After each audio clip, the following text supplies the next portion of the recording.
Welcome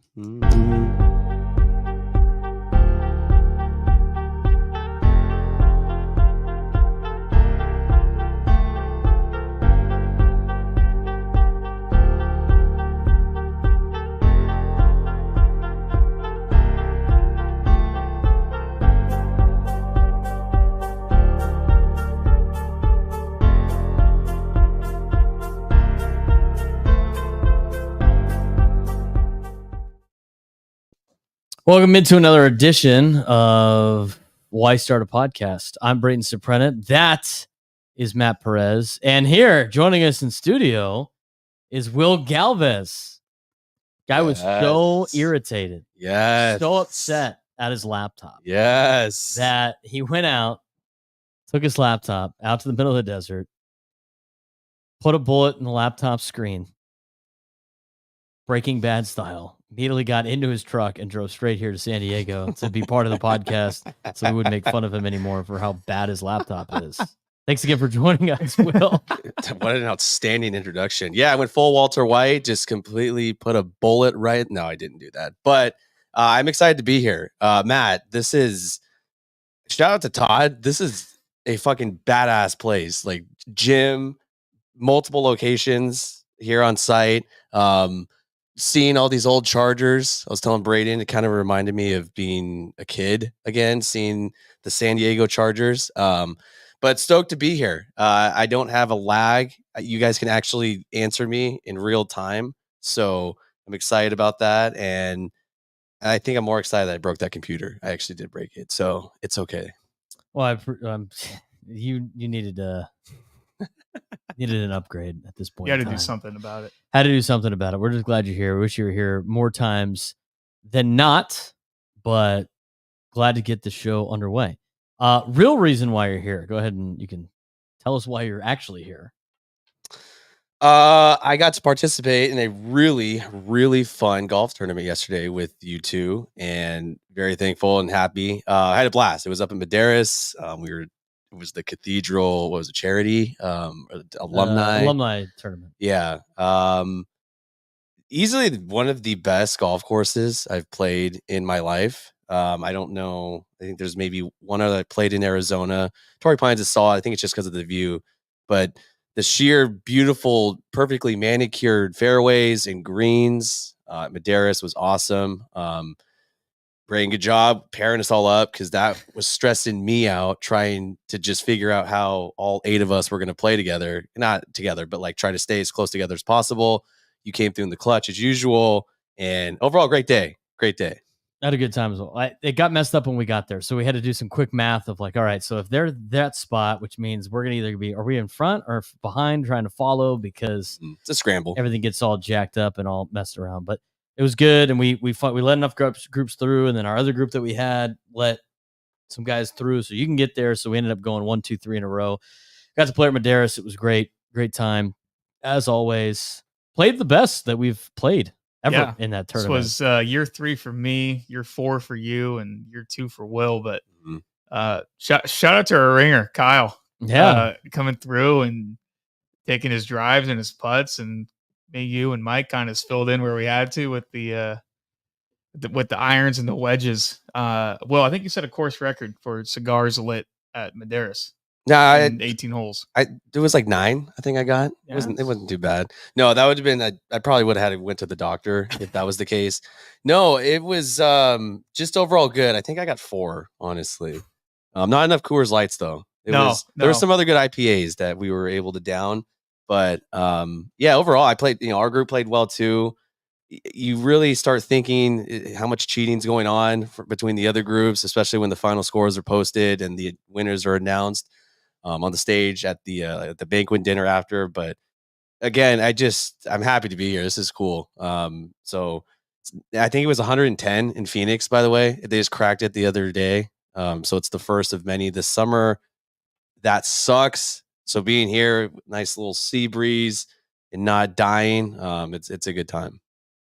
Winning group was a shot of 55.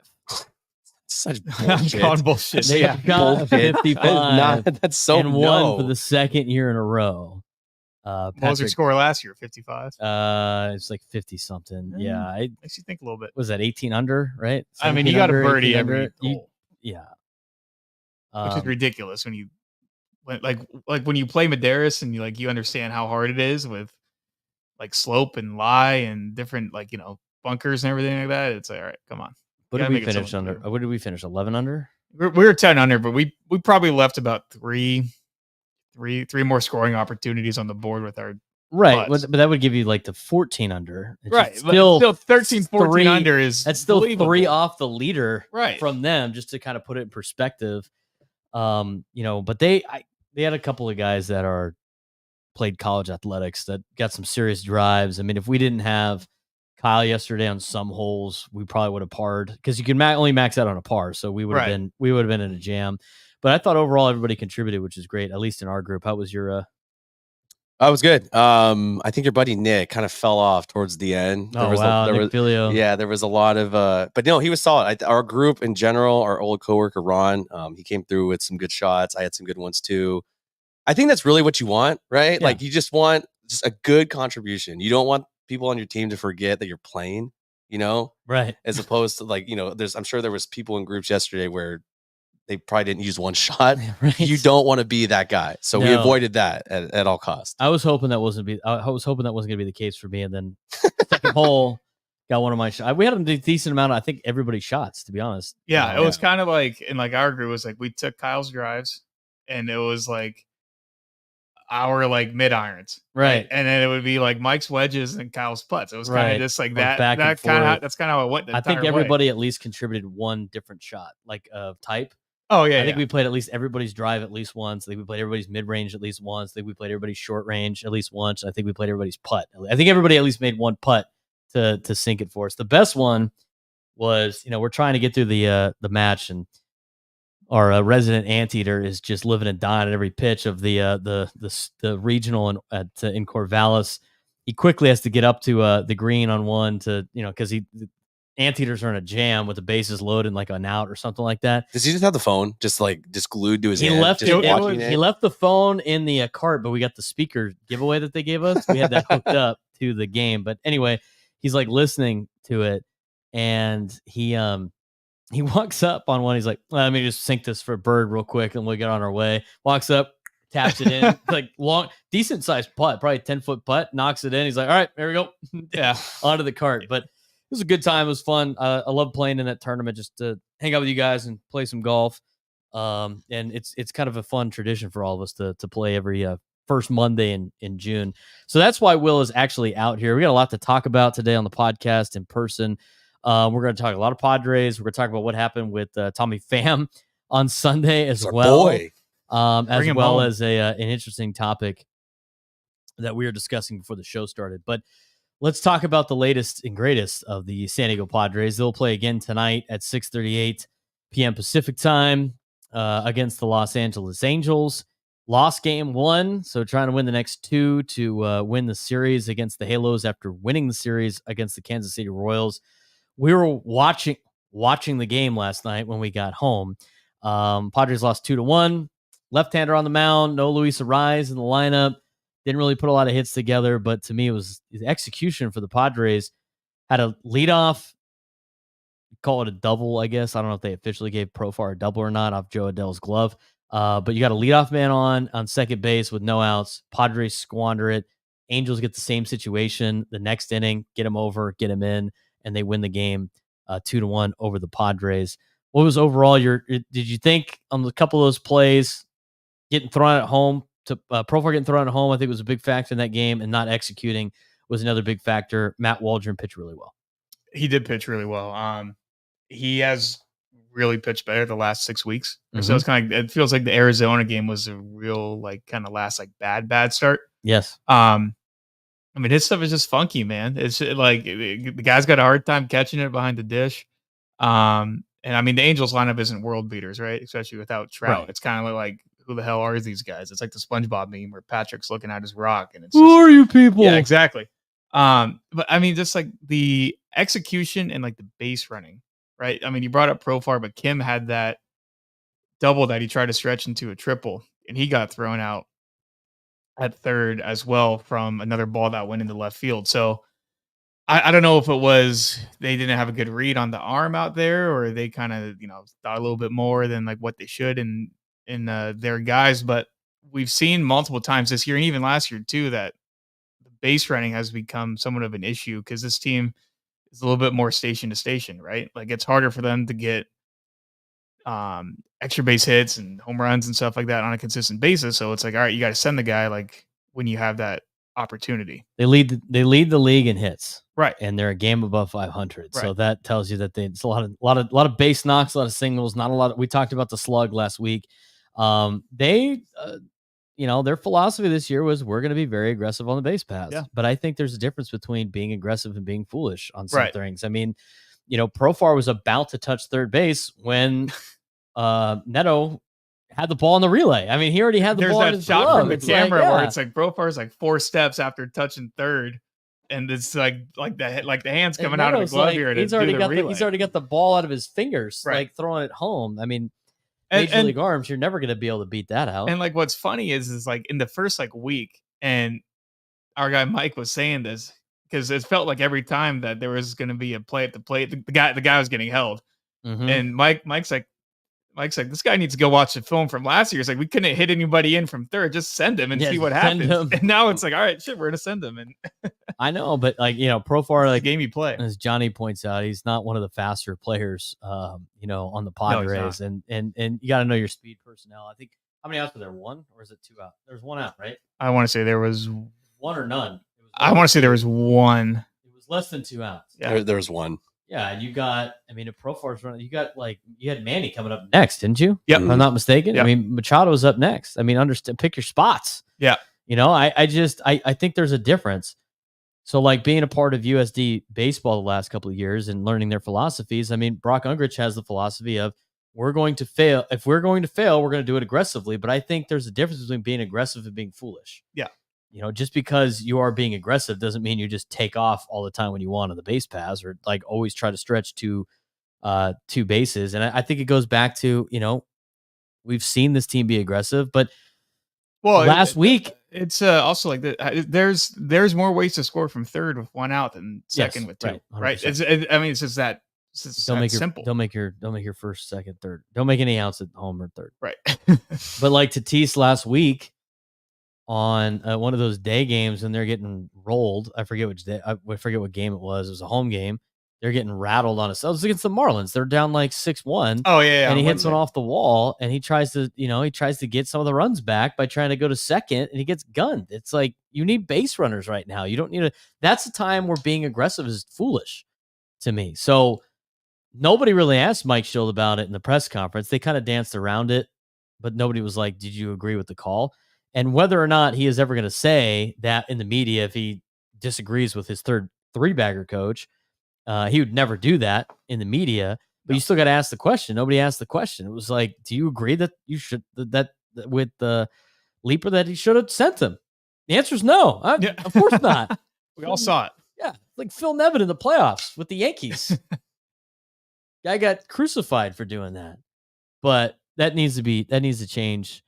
For this team, they got to be able to hit better with runners in scoring position, like we've always seen, and they got to be able to, have these lineups with Matt Waldron be able to produce. He's given you everything that you could imagine out of a fifth starter. He's played so well. He's really utilized that knuckleball, and I think that article in the paper the other day that Kevin Acey wrote about how Niebla had this heart-to-heart with Matt Waldron about, look, man, the knuckleball is elite. You got to throw that thing because he was the entire time wanted to be the guy. Like, I'm not a knuckleball pitcher. I'm a good Major League Baseball pitcher. No, you're not. You're in the major leagues because you throw a knuckleball. You're not in the major leagues for your sweeper plays. Right. If you didn't have the knuckleball, you'd be in El Paso right now. Embrace it, and he's embraced it. And Ruben Niebla has done a great job of making him, unhittable. But it's a pitch that it's so hard to prepare for. Plus, if you're not a team in the division, I'm not spending a lot of time on the knuckleball from Waldron. You're not going to see him in the postseason because he's not going to be part of the rotation. You don't have to really prepare too much for this guy. I'm totally fine with just like, hey, we're just going to roll the dice and see what we can do with this knuckleball. But he's in there because he's got a good knuckleball, and you're missing opportunities by wasting these great starts. So have you bought your stock back in Waldron based off what you've seen in the last? I think he's few pitching really starts? well, but like, are you ready to make him part of your rotation in the next 4 years? I'm ready for the offense to give him some support. I mean, do you think is he a guy that you like? We have to keep this guy. We got to see the year. That's what I think too. Right? Like, I mean, let's. we'll It's been a see. solid stretch. If he could do this for another month, another 2 months, we'll see. But I mean, think it's long a small term, sample size. yeah, exactly. Long term, eventually, the hitters are going to adjust and they're going to make adjustments. And I don't know, just based off what we saw early, I wouldn't be too thrilled about it. But look, he took what Niebla said, and it's been working. We just haven't given him support. Or you have Kim getting thrown out third. So do you think there's something to be said about the lineups that they put out with Waldron out there, just going like? Well, we don't have catchers that hit. I know, but ignore the catcher part. I mean, the other parts of that lineup are not very good when Waldron's pitching. It's almost like, hey, let's just can't punt the game. Like this is a game that we're gonna get our guys in to get them reps to keep them fresh, and we're just gonna be like, if we lose by 15, it's just an L. Who cares? Like we're just chalking it up as a loss, and Matt Waldron's overcoming that. I think there's a little bit to be said about that because those lineups that Waldron gets they're sketchy. I mean, how many times has like Jose Azócar started a game when Waldron's pitched? Yeah, right. And I see, like, if I think that's a telling sign in the organization in terms of their confidence with Waldron, right? It's like we went to that Waldron game at Dodger Stadium, and the lineup was awful, right? And then the narrative's like, well, we got to keep these guys fresh. We got to keep getting guys. They're on the team. We got to play them. I understand that, but to me, with Waldron, don't you want to keep your lineup good all the time? Give him confidence. Yeah, like I don't know. I've always believed in the philosophy: if you're going to get players in, you don't put them all in at the same time. You put like one in at a time. You scatter them. So if you're going to have Higashioka catch Waldron, that's fine. But that's not the day you bring in Azócar and Solano and Peralta. You don't unload your bench on the Waldron starts. You go, okay, we got Higgy and maybe Azócar, and that's it. Yeah. Or like we got Higgy and we're going to go with Maryland center, and then maybe we give Solano a spot start. Now, last night was a little bit different because they said Arias was available. They were giving him the day off. Right. Because they could have used him late in the game. But all things considered, their lineups for Waldron have been awful. And they're just like, you know what? We'll just see how it goes. Yeah, I mean, it want that sentiment. They just they're punting every fifth day. You can't do that. Like, it's so upsetting. I don't like their attitude on the whole. We won 2 out of 3. Everything's fine. You got to eventually start stringing together. I agree. Sweeps, like win 9 out of 10 games. That's what's going to set you apart. I think we're going to be 500 until August. I think the attitude that the team says in the media is, I get it, but at the same time, it's like, I don't want to hear Mike Schilt talk about, well, that was great for 2. We won 2 games. Why is everybody upset? Well, maybe because you got your ass handed to you by the Marlins. How about that? Like, it's a difference. I think there's a major difference between putting out a line. Like, if you win the first 2 games against a bad team, like the Marlins, let's take the Marlins series, because that's when Mike Schilt got all mad that nobody was patting him on the back for winning 8 of the last 10 series. I don't give a shit if you won 8 of the last 10 series. Go win it. Go get a sweep. Did we get a sweep? Go take care of this team. Like, rack up some wins. Over under 4th of July, we get our first sweep. I'm gonna say over. Or I guess then they're before, gonna go after. Yeah. After. What's your before after bet? I would say after, because I just don't think they have that killer mentality of like, we want to get a sweep. I don't think they care. You know what? It's all fine to talk about winning 2 out of 3 all the time, but where that doesn't play is when you lose that series, you get your ass swept by the Rockies and the Phillies, or B, when you do or B, sorry, that's expecting you to do that the entire year. Like, they're not going to do that the entire year. It's just not, it's not good. I don't like the fake positivity. I mean, it's one thing to be like, hey guys, like here's how I think it would have been better.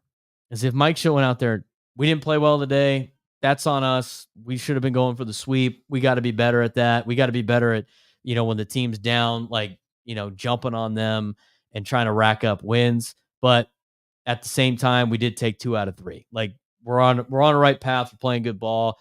Tough one today. We got to have a better attitude going into trying to sweep. And I think that would have been a lot better than the whole taking offense to like the media saying this roller coaster ride and pretending like it's not happening.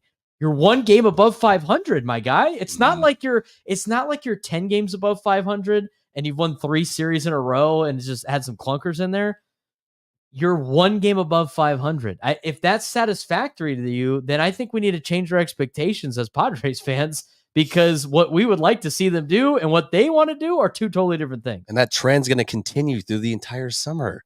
And we're going to be 1 or 2 games above 500. Or if we get unfortunately swept, we fall below. We're just kind of. They've been doing this the whole time, and we're acting like they're not. The thing with the roller coaster thing is like, it doesn't matter how high you go or how low you go, you end up in the same spot at the end of the year. And right now, they're currently on that pace of being in the same spot that they were a couple of months ago. I understand the positivity thing, and you could do that, but there's a way, I think, to take some accountability after bad losses and then be able to be like, you know what? They are still playing good ball. Because for all those wins, he's right. I mean, they won 2 out of 3 and racking up series. That's great. That's better than the contrary. But I don't like that, not having that killer instinct or being upset that they didn't get the sweep. You know?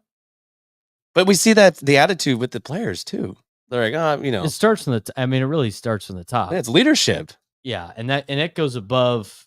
I mean, that's above Mike Schilt all the way down. It's just the way the organization is, and I think a prime example of that is like Padres fans being upset that Juan Soto's doing so well.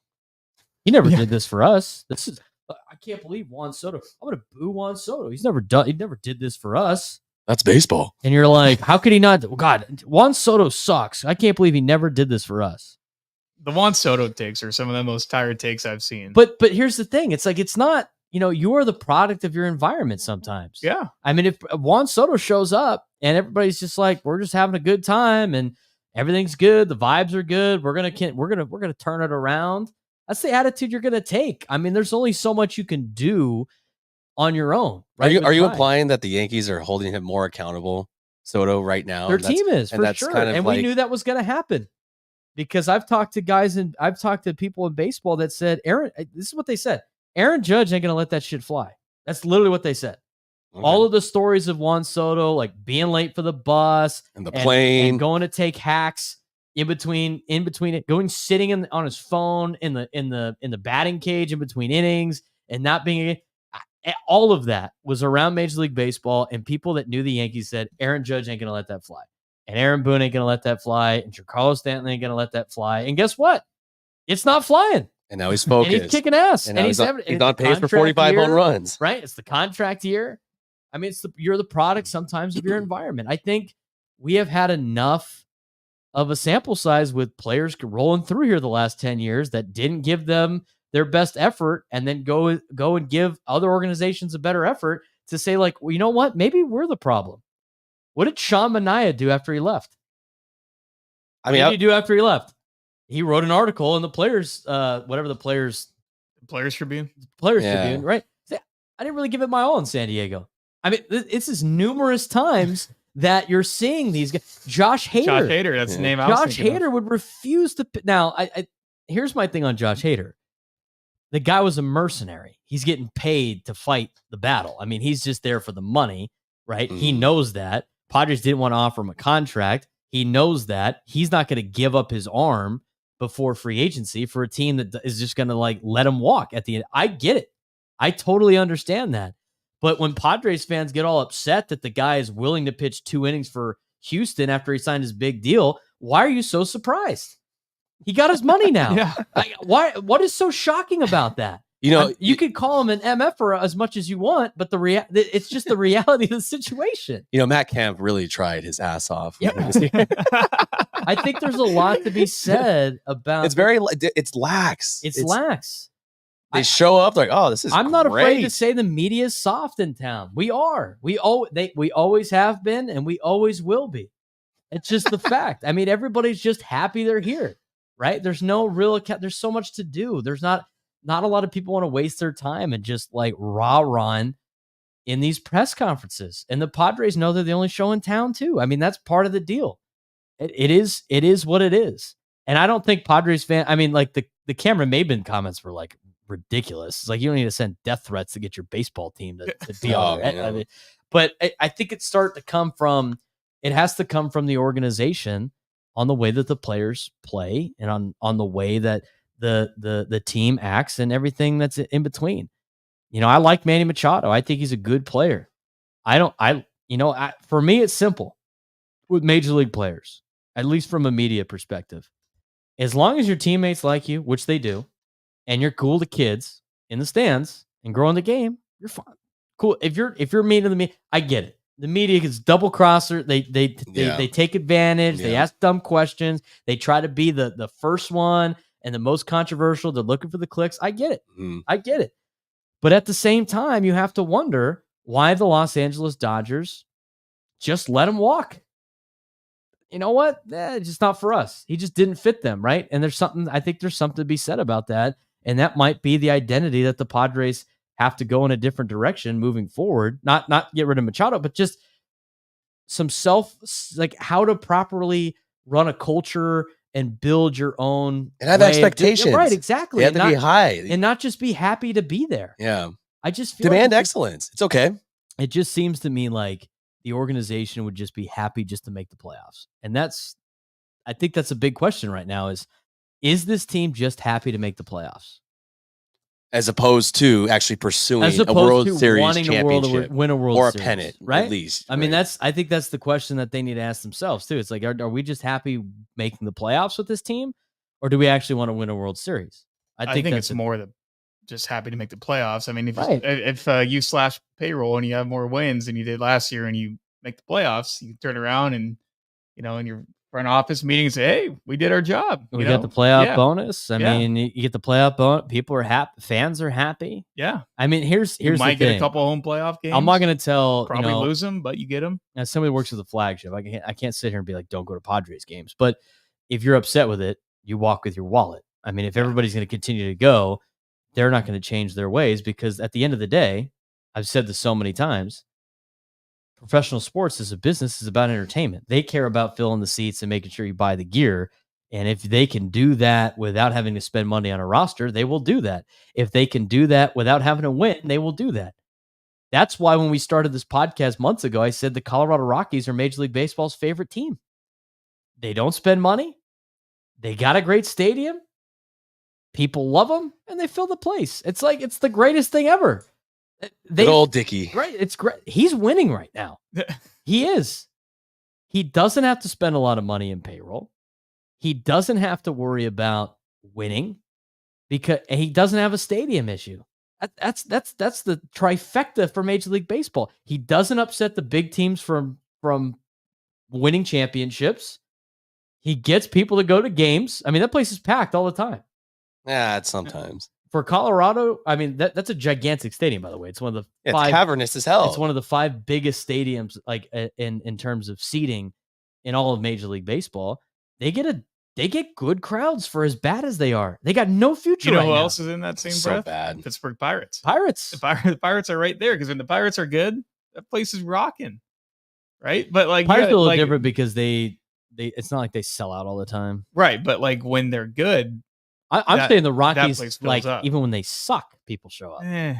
They do. They It's go been to. okay. It's a stadium it's kind of, you're there for the cat. You're there for the fun. Well, what was annoying too was the collapse last year. Like you've seen after Seidler spent all that money. Oh right, It just 100%. kind of just proved their point. 100%. And that's it's upsetting, because now I see it like in the comments right now. Like Johnny, I get it. The fans are pissed. Everyone's pissed. You just want better. That's all we really want. We want to string together good series wins, sweeps, and go on a run. Look what the Diamondbacks did last year. No one other than maybe delusional Diamondbacks fans predicted them going to the World Series. You got to be playing your best ball at that time of the year. Anyone has a chance. I think it counts for, for Mike Schilt. Like Mike Schilt, like if he ever had this problem in St. Louis, they knew they could turn it around, because they're going to turn it around. And Cardinals fans were always patient, because late season Cardinals would show up and make the playoffs, and they were always part of the conversation. But to go with your point, I think that's also part of the problem of why people are freaking out, is because last year happened, and they continued to do this the entire year, and they never turned it around, and they never went on a huge roll, and it took them forever to get a sweep. And now the little boy who cried wolf is doing it again, and Padres fans are like, oh, hang on a second. We did this last year. We with Juan Soto and Josh Hader and all of these guys, and now the payroll is less, and you're doing the exact same thing. Sure, there's a lot of good players. There's a lot of good storylines this Padres team, and I do think they're playing harder, and I do think they're playing better than last year's team, but they're around the same spot, and I don't think a lot of people trust the Padres to be able to get it done because of last year. Now, and we've said this before multiple times on air and off air, if this season, 2024, was happening last year, I don't think anybody would care. I think everybody would be like, yeah, they're going to turn it around. It's great. We have Juan Soto. Right. Well, not even that. It's not even that. Let's just say they don't even have Juan Soto. This season happens last year. I think. Oh, you're saying inversely, like if inversely, right? now, So yeah, like they're around 500, they're Yeah. playing good ball. I don't think anybody would be freaking out. They'd we're just be gonna like, get to the dog days of summer. we just gotta wait. whatever, Like trade deadline. I think last year has a huge impact on it. And myself included. I think if they were playing like that, I'd be like, yeah, it's baseball. I'm not really saying that as much this year. Right. last year hurt. That's why though. Once you It's witness scarred, what happened, 100%. yes, you're scarred. 100%. It sucks. Like no one wants to go through that again. Right. It's the same thing like when you're a Chargers fan, right? And you're going through it's the same shit every year. Same thing with the Cowboys, right? It's the same thing as Ron talks about with the Dodgers, right? Yeah. I mean, there's a lot of delusional Dodger fans out there, but the one that we know is probably a little bit more to the side of being ridiculous the other way in terms of having zero faith in his favorite baseball team. He is scarred of like, how many times do I have to sit through them being the best team in baseball in the regular season just to lose to the Washington Nationals or the St. Louis Cardinals, or the Diamondbacks, or the San Diego Padres, or some other slapdick team that made the postseason barely and kicks our ass in the first series of the playoffs with this enormous payroll and high expectations. If I was a Dodgers fan, I'd be like, I would never enjoy the regular season because I'd be going like, we need to get over the hump. It's pissing me off, right? Yeah. That's not how they act. I mean, they act like they're the 27 Yankees. I mean, we act like the Los Angeles Dodgers have accomplished all of these great things, and they haven't done anything in the postseason. They haven't done anything. They just like to gamble. Well, no, apparently, is he scotch-free now, Ohtani? I think there was a report, right? You say that now, and we'll see. This guy stole $16 million. That's actually that's badass. And you know what? He didn't know about it. He had no idea. That's right. Ocean's 11 shit right there. But then he talks to Cameron Brink for the Sparks, and he can speak great English all of a sudden. He doesn't need a translator. It's wild how that works. It's back. Oh, you're so tall. Like, what is that? Dude, that's crazy. That's a wild Or story. the Sunday Night Baseball, where he's like breaking down the shoes that he got or something like that. Yeah. He's like full, like, oh, I guess he's fine now. The Ohtani thing is still fascinating to me because it just stinks. The whole thing still stinks. You smell like this is I'm not buying this. I'm not going to sit here and be like he was betting on it. I'm not going to say that yet, but I find it fishy that, because David Fletcher was in one of these reports like not too long ago. I think so. Yeah. Yeah. David Fletcher's like one of like Ohtani's best They're friends. With the homies. Angels. They're super tight. No idea he was doing it. Him and Ipe were brothers from another. They're so close. They were like inseparable. No idea he was doing this. You got all these guys in Major League Baseball starting to get popped right now for illegal gambling on baseball team. And by the way, they reported these last four players. They said this is just the tip of the iceberg. There's about to be like a gigantic list of guys. I think they all are. And I'm sitting here going like, I think they all are. But we're gonna sit here and be like, Ohtani goes, I had no idea. Oh, he must be right. Let's just believe everything he says. I don't buy it. So Tucupita and Marcano had to fall on the sword for all for all the list to expose. No, I agree, Braden. I think there's going to be. He doesn't make them money. Yeah, it's he true. doesning make them money. Shohei Ohtani. He pissed What away his happened? career. What happened? That is I know. Wasn't Pete Rose For a 4.3% hit rate. It wasn't even good. God, what sites was he looking at? Yeah. Jesus. That's a 0.43 batting average? I mean, imagine wagering that That's much. what it is. Yeah. Yeah, it's a 0.43 batting average for his bets. He bet worse than he hit. That's awful. Gotta be the Mendoza line at At least. least Come make on some now. money. If you're gonna go He's like all the in. Trent Grisham of betting. Yeah, shit, unreal. He's like the Trent Grisham of betting. He had Good old Trent. one big blast, and then it was all downhill. He's like 2 for 54 or something this year. Oh It's my insane. god, that is so bad. That is so bad. And then Sunday Night Baseball brought to you by ESPN Bet. See, that's the thing. It's like here's another topic. It's like, oh, okay, it's cool for politicians to make all the rules in Congress and then buy stock in it but it's not cool for athletes to bet on themselves in the betting world.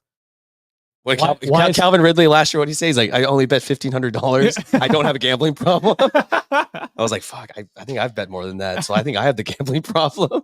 But seriously, it's a true thing. It's the truth. It's like they're speaking at both sides of the mouth. We're going to put our nose in the air because some professional athletes are betting on themselves, which is wrong. I'm not going to say it's not. Yeah. But then we're going to be like, oh, it's cool for Congress to just make all these rules and then benefit off. We have Nancy Pelosi basically doing the exact same thing in Congress that affecting everybody else's lives, not just the ones that watch sports. And that's cool. I guess we got to tail her stocks. That's why there's why there's a Twitter account that tails all of her stuff. There's an app for it. Yeah, I'm pretty sure. And I'm sure you're making a ton of money, but I find it ironic that, politicians do that. Nobody bats an eye. Meanwhile, athletes are doing this. Oh, this we can't have this. The college athletes are doing it now. They're getting exposed. Everyone's of course doing they are. This is why gambling's illegal. It's thrown in all of our algorithms. Illegal. It's on all of our algorithms. But it goes back to, I don't remember exactly because it was before my time. Pete Rose, was he gambling when he was a player or when he was a manager? I think when he was a manager. He was a manager. It's a little bit different. Wasn't there reports of both? Oh, well, yeah, I guess let's just call it for the sake of the convo as a manager, which is still bad. But it's still bad. But like when Major League Baseball is making money off of you, they don't care. And then once they can't make money off you anymore, all of a sudden it's like, oh, you're banned for life. Once you're too the steroid era. They didn't care. They knew they were taking steroids. They knew they were cheating, right? Didn't care, making tons of money. They all retired, came to the Hall of Fame. Well, you guys cheated, so you're banned. It's kind of it might be the same thing with Ohtani. We're making all this money on this guy. He retired. Sorry, you can't make the Hall of Fame anymore. And all of a sudden, all the secrets start coming out. I could see that happening. I can't wait for the 30 for 30. That's going to be awesome. That's going to be wild. How do you steal $16 million from someone and you don't realize it? Like, that's just... What if I told you? Yeah. Your best friend stole. And Brad Pitt and George Clooney show up. Got a heist idea. Ipe. 16 mil. Ipe's the fall guy, getting a ton of money to be the fall guy. Let's talk back. Let's go back to the Padres for a second. Here's the other thing too: is like people want to like shit on the Padres for like the Tucupita Marcano thing. He made all his bets in Pittsburgh. It's not even his. That wasn't even their problem. Let's get to the Padres again with Garrett Crochet.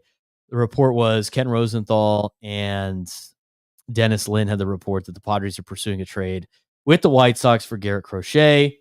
Good news. Padres fans like, hey, love Garrett Crochet.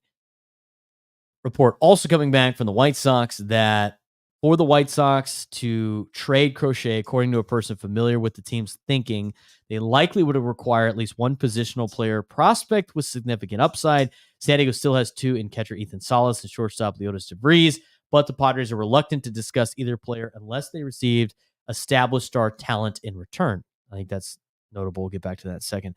Less than 2 years ago, Preller traded away two young players who were considered close to untouchable, James Wood and Mackenzie Gore, as part of the price to acquire Juan Soto from the Washington Nationals. Before that deal, the Padres dangled multiple top prospects in talks with the Angels regarding Shohei Ohtani. Of course, Crochet is not at the level of Soto or Ohtani.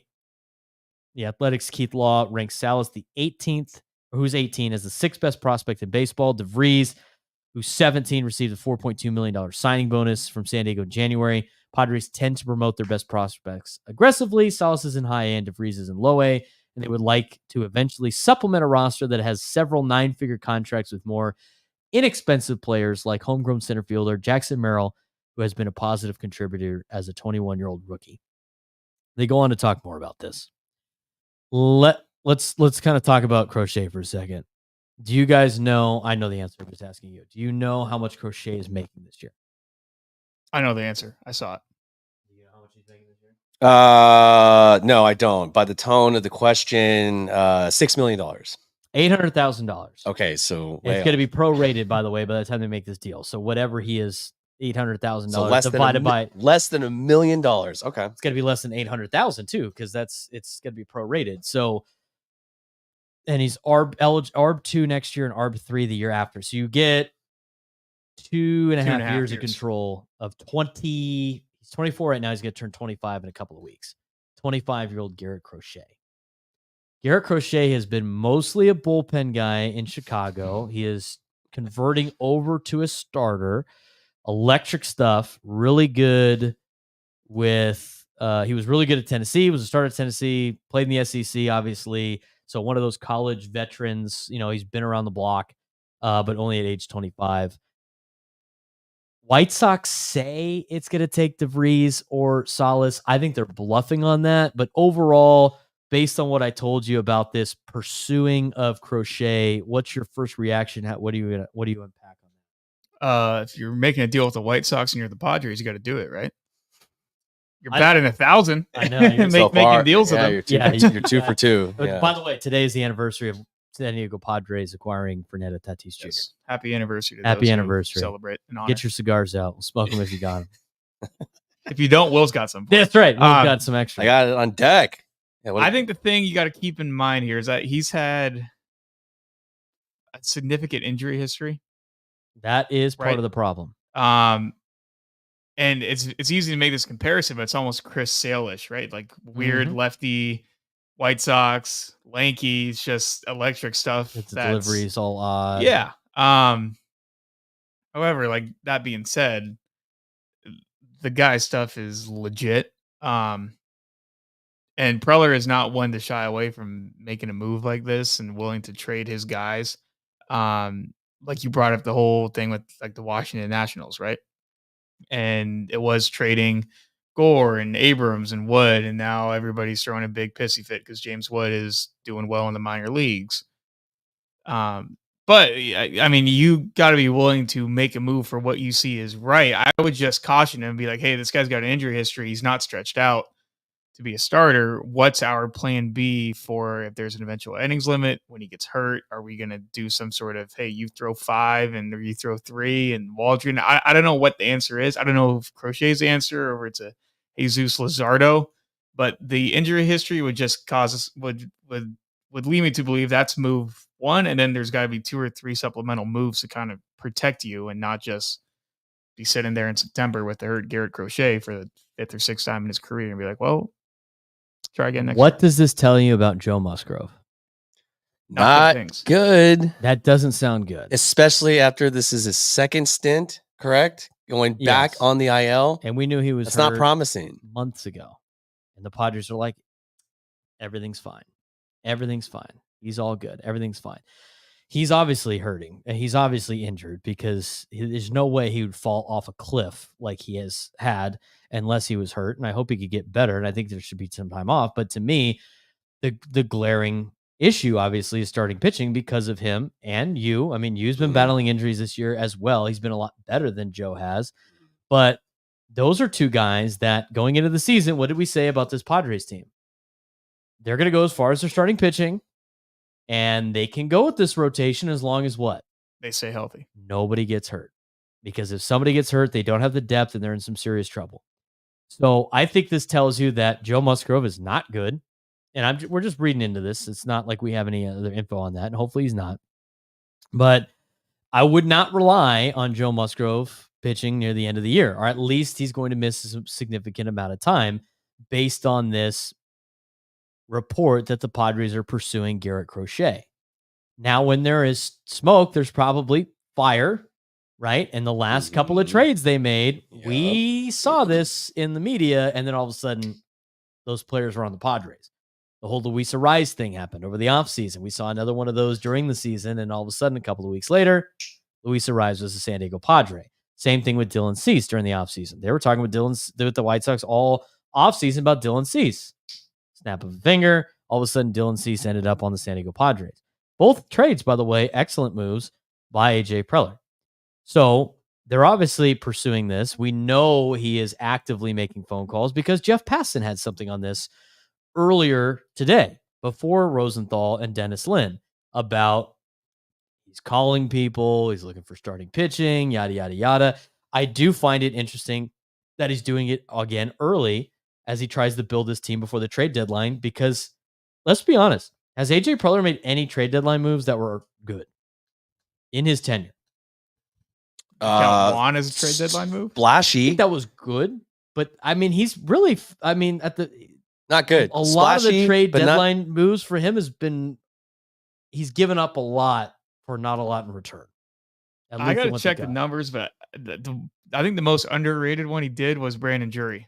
because he kind of played to what you thought he was going to be when you got him. but like he was solid. I thought that year. I mean, it wasn't decent. splashy, but he was. But he was a guy you had faith in. Every but time you he had a came lot. up. You've had a lot of deals at the deadline that did not work out, right? You had the Mariners deal, the 2 Mariners deal, Nola all deal. the 2020 deals were the COVID colossal year. failures. Even though I liked all the moves at the time, Right? You know, who knows what somebody might have known about Mike Clevenger's arm, because that one didn't work. The one to get Austin Nola, which I thought would have been I thought was going to be a good move at the time, didn't work. All the other arms that you got from Seattle, the backup catcher from Anaheim, what was his or from they ended up playing for the Astros. Jason Castro. Jason Castro. I mean, go down the moves. 2020 was not good. Last year's moves, I thought those were moves necessary for what you had and what you were dealt, but Dick Mountain wasn't going to get the job done, and G-Man Choi was not going to get the job. Those were not good trades. What year was the Adam Frazier trade? That was 2021. That was Another 21. colossal That was a season. collapse year. Right. I mean, that one didn't work out. So he hasn't really been great at the deadline when there's, pressure to make some moves. So I think it's interesting that they're going after it a little bit early.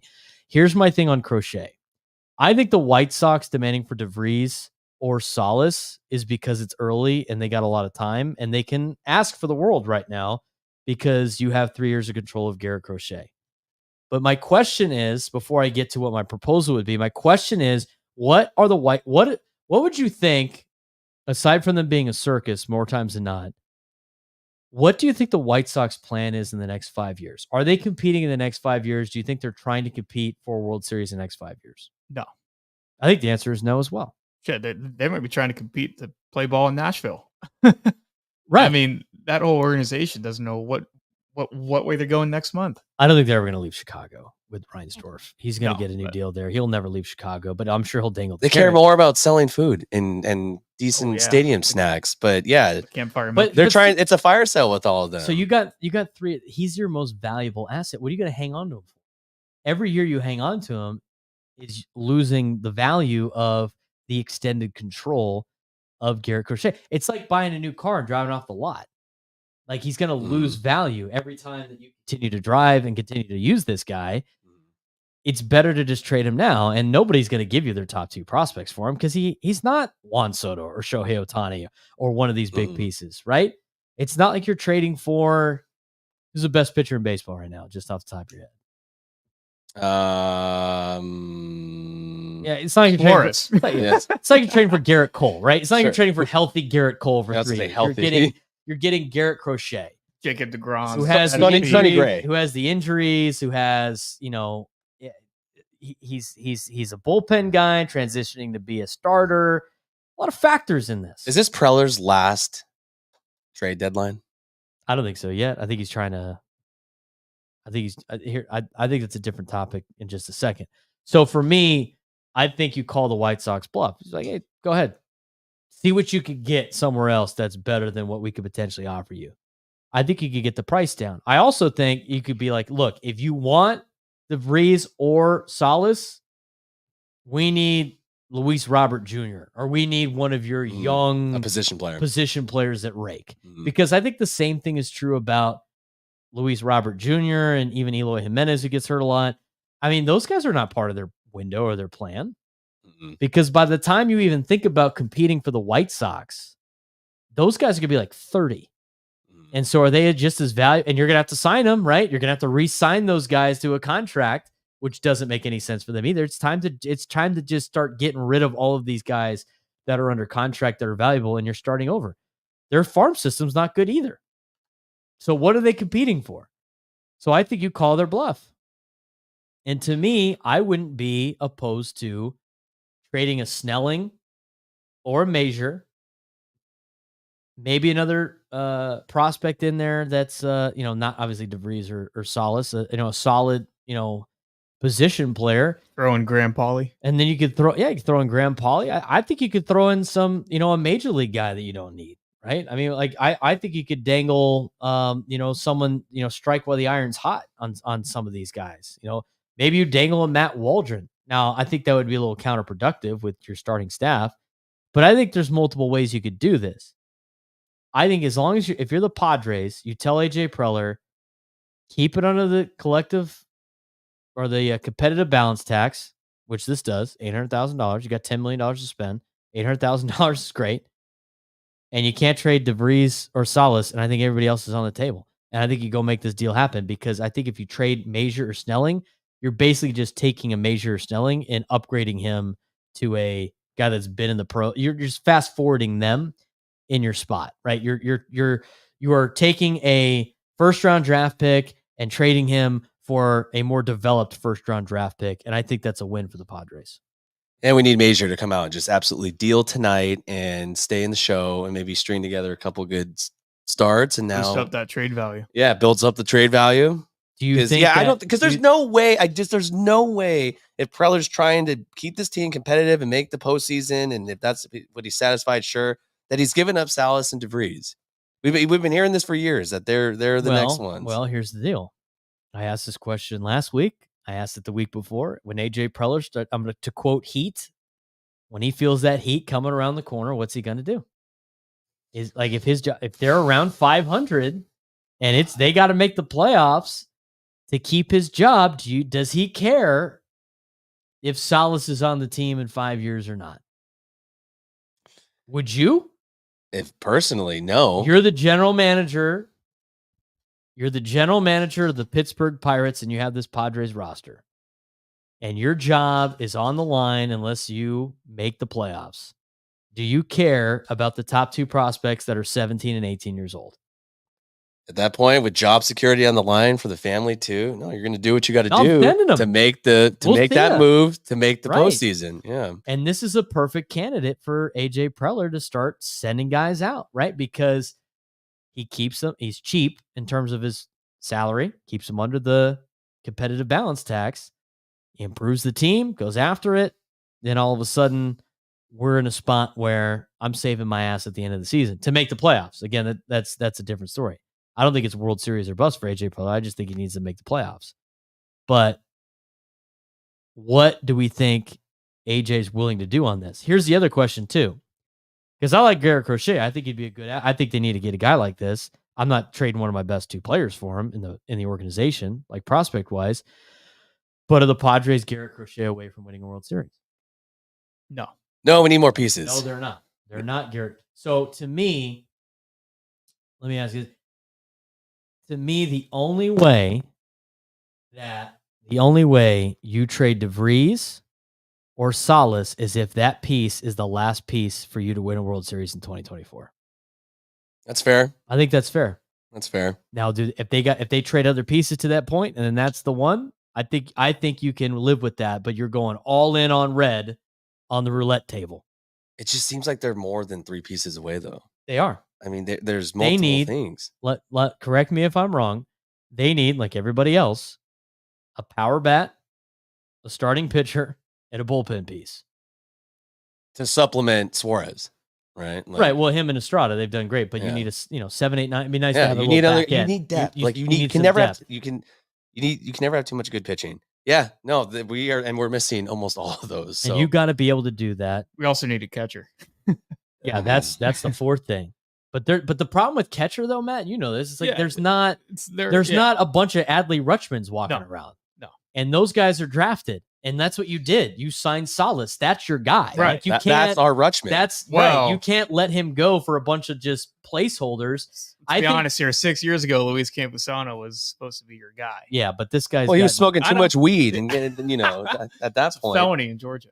But the difference between Campusano and Salas is Salas has had way better. I mean, he's been projected way higher than Campusano. I can live with Campusano and Higashioka as a placeholder, unless you think you could go get somebody at the right. But the Brewers. But you have to go find again. And then you got to give up. So let's go through the list again. You need a power bat, and in no particular order. You need a power bat. You need a starting pitcher. You need a bullpen arm, and you need a catcher that can hit and field, which is.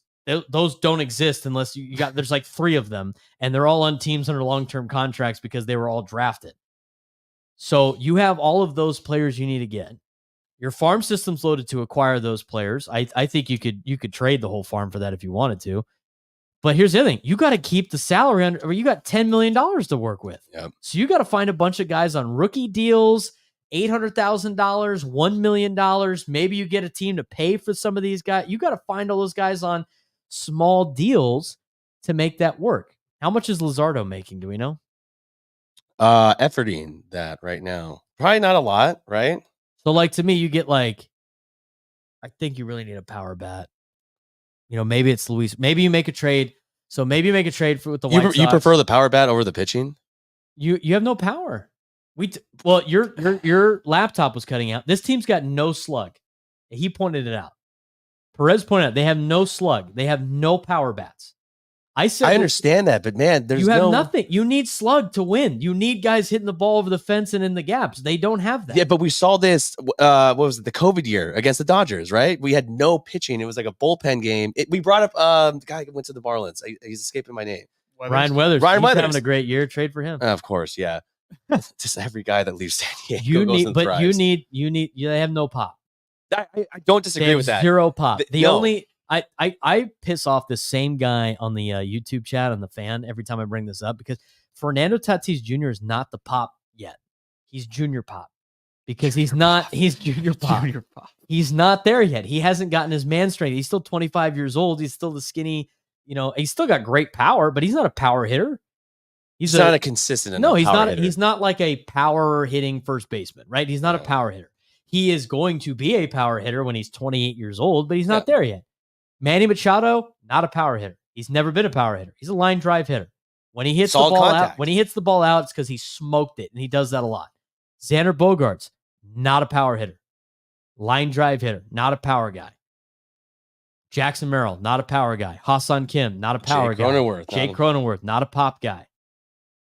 Luis Camposano, apparently not a power hitter anymore. Luis Arraez, not a power hitter. I mean, go through David Peralta, not a power hitter. Donovan Solano, not a power hitter. They got no slug. They got no pop. You need a bat with pop. So you make a deal with the White. Maybe you is Luis Robert even playing right now? He's got 7 games played. Yeah, he's hurt. He's been injured. That's not a good. So the top 2 teams that are leading the league in slugging percentage. You want to guess who they are? I would guess the Phillies and the Yankees. The stupid Dodgers, the Yankees. I mean, it has to be the Yankee. I don't. Baltimore. The top 3 Dodgers are 3. Of course they are. The Yankees are 2. Makes sense. And the Baltimore Orioles are number 1. It's Baltimore. The Phillies are 7. That makes sense.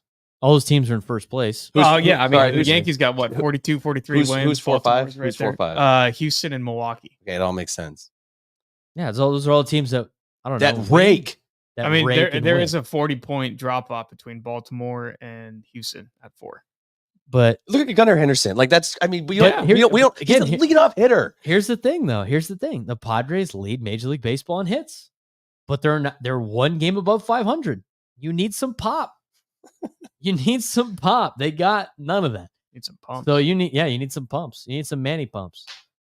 We need everything. So let's go back through it again. You need a power bat. So, I mean, you got to start looking for like rookies but here's where the Padres, like the tough thing about trade deadlines, and this is why the Arraez trades worked out in the Cease so far. Those guys are established guys that have done it multiple years and not a Austin Nola had a good year at age 30 rental. Right. Adam Frazier had a good year rental. Like you need to find somebody that's been able to do this over a course of time, who has years of control, who's not making a lot of money, who's on a team that sucks, that is just willing to just get rid of him. That's a very finite amount of players you can go find that this San Diego Padres team needs. Did we find out what Luzardo's making? $5.5 million. Okay, so to me, that's going to be prorated, so let's just cut it in half. So 2.5. It'll probably be a little bit less than that. Call 2. Shit, the Marlins gave you Luis for like free, damn near. It's probably gonna be. If AJ Preller can punk that dude again, I'm in. Like he got punked. He did. Hey, welcome to the big leagues, Junior. Yeah. That's basically what it was. He got teen pump. Yeah, finessed. He got finessed. So you get Luzardo and Crochet. That's, let's call it 4.5 million. You still got 5.5 million left to try to go find a bat. And I honestly, the A's are in the same spot right now as the White Sox. Mm-hmm.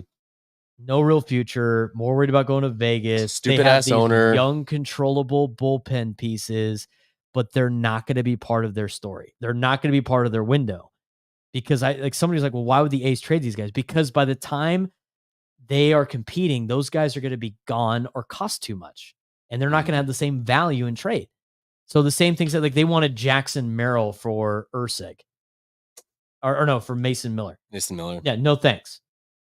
That's their bluff early. Because remember, we're still 2 months away from the trade deadline. Imagine Mason Miller and Bob Suarez. But I'm saying, like, That'd be sick. I think you got to ask for Ursig and Miller. Mhm. Maybe you get a deal where you get Ursig, Miller, and you bring back Brent Rooker. So you got Pop and 2 bullpen pieces. You trade for Crochet and Luzardo. Are you willing to give up one of Salas / DeVries for that haul, plus probably Snelling, Major's going to be gone, and the majority of your farm system? But you get those 5 guys back. No, I'll be contrary. No, because I've seen these trades for the past 5 years. I've seen them since his tenure started. There's no proven track record. Yeah, sure. They sound great. That's a great haul. And are we going to collapse in the playoffs again? Are we going to get some debilitating injury in the playoffs? Are we not, I don't know. Like I'll be the contrary. I'll say no. I wouldn't want to give up Salas or DeVries for that. There's no guarantee that Salas and DeVries don't blow out their ACL tomorrow. Sure. I mean, you're playing the what if game. You're thinking too much of the past. That's deciding your future. I understand. we're all in the same boat here. All right. I'm hurt. But like to me, I think you would have to consider. You'd have to. There's a lot more guys that have to leave to get those packages, and those would be big packages. But those are guys package. But Ursig and Miller are making league minimum, and Luzardo is your highest paid guy out of that group. How much Rooker can't be making a lot. The thing that sucks about him is he was here, and you got rid of him. And I think he's I think he $750,000 for Rooker. So he's $750,000, Ursig $750,000, Miller $750,000. I think you have control over them for the next. I gotta pull up the Fangraphs roster, payroll, whatever. But you're packaging all of them with the return of Rooker to. People go like, well, what do the A's need? I'm like, the A's don't want to win. Who cares what the A's need? The A's need a stadium. A's don't know what they need. When Brent Rooker's 29 years old, he's 29 years old. He's under control until 2028, and he's going to be probably 30 at the end of the year. 31, 32, 33. So by 2028, when he's going to be 34 years old, and he's a free agent. Is he part of their plan? No, he's not. He's not. He's got no value really in the future. You get control of him, and he's going to be cheap for 3 years. That's why it's worth your while to, potentially part ways with somebody for him. But I also need Ursig, who's under control until 2029. Again, he's 29 years old. Is Lucas Ursig part of the story for the Las Vegas A's? Sacramento A's? No, he's not. He's not. They're going to hang on to a 35-year-old bullpen piece. They're not trying to win. Get him out of here while you have the chance. Mason Miller, at least he's 25, but he's 25. Well, he turns 26. He's going to turn 26. Yeah. He's under control until 2030.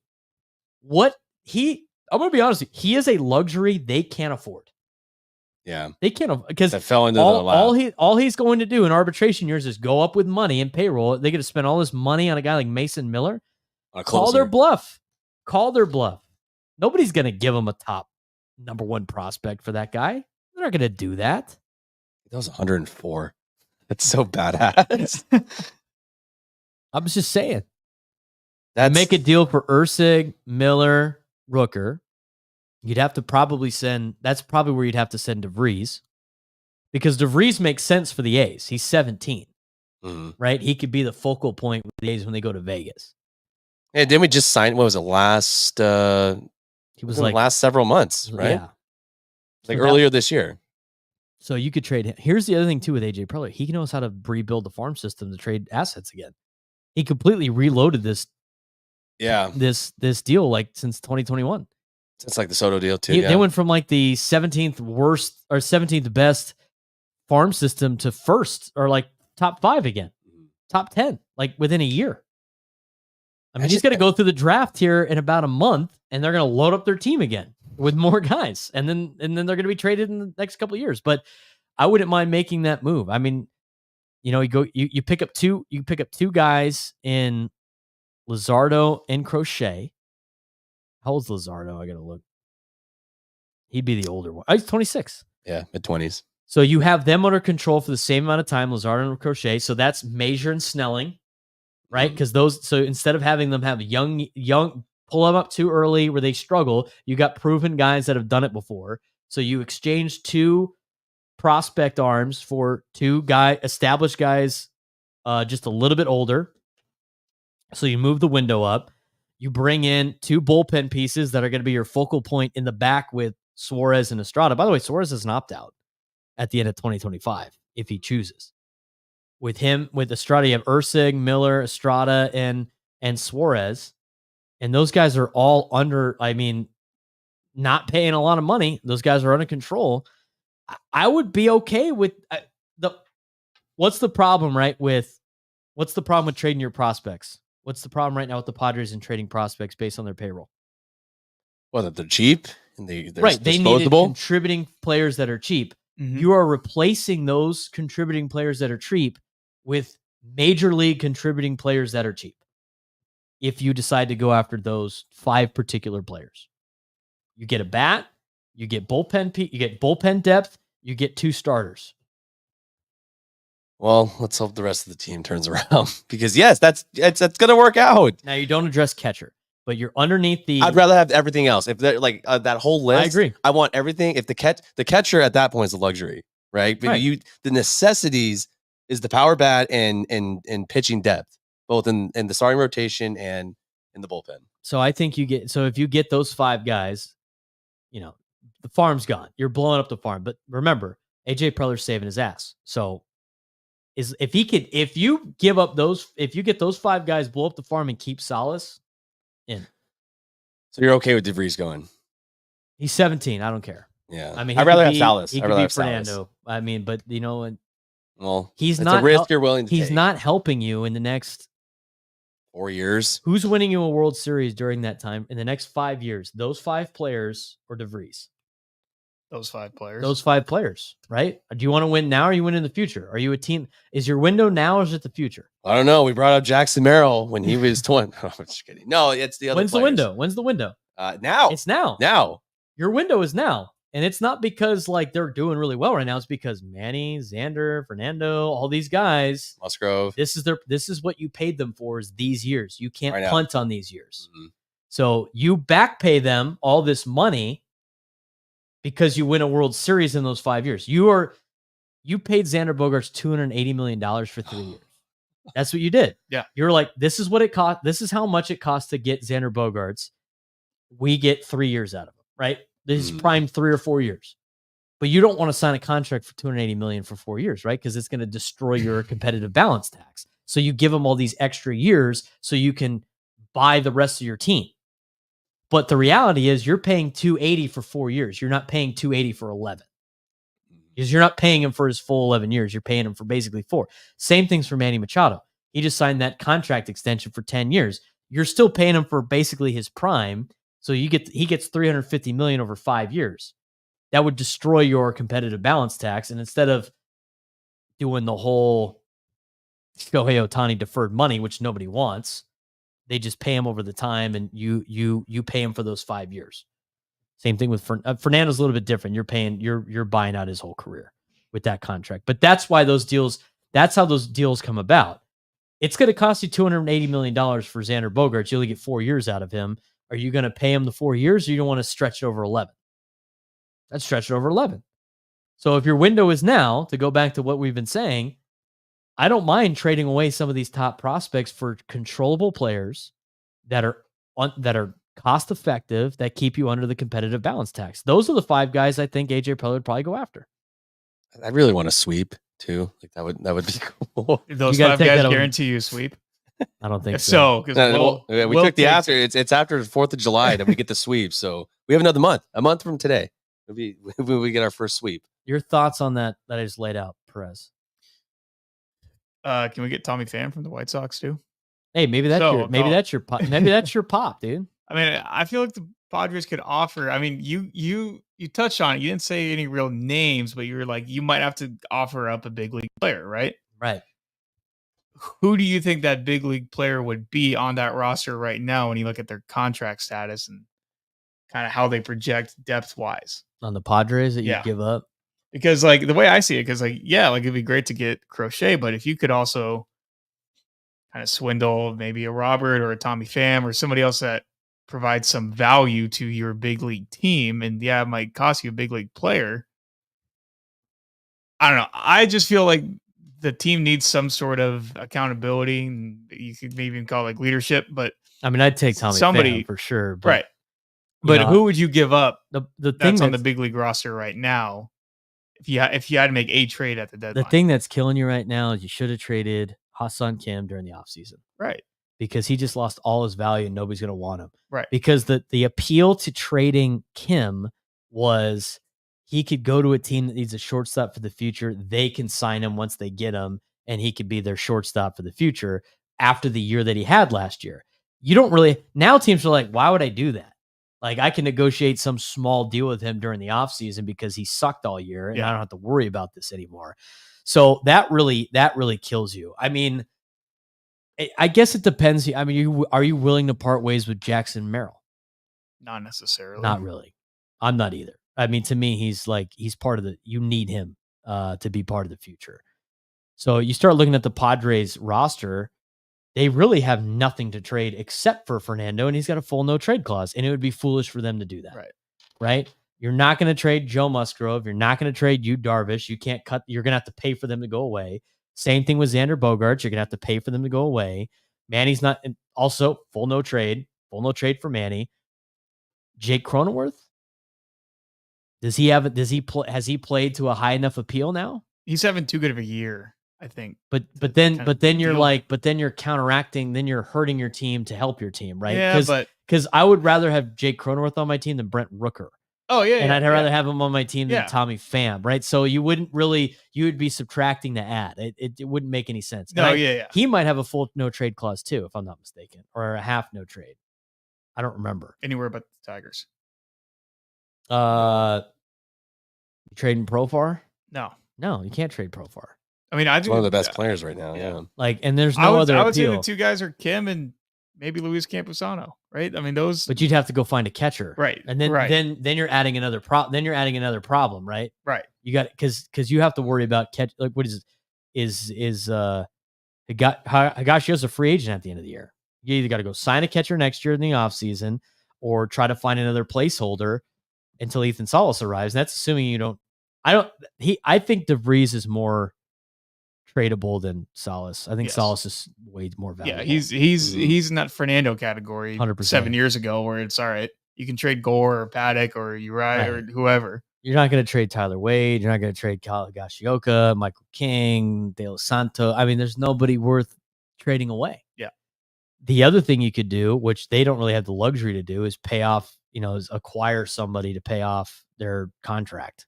Right. Or half of their contract. So like I asked this earlier on my show, but with the White Sox, like, are you willing to pay half of Andrew Benintendi's contract? No.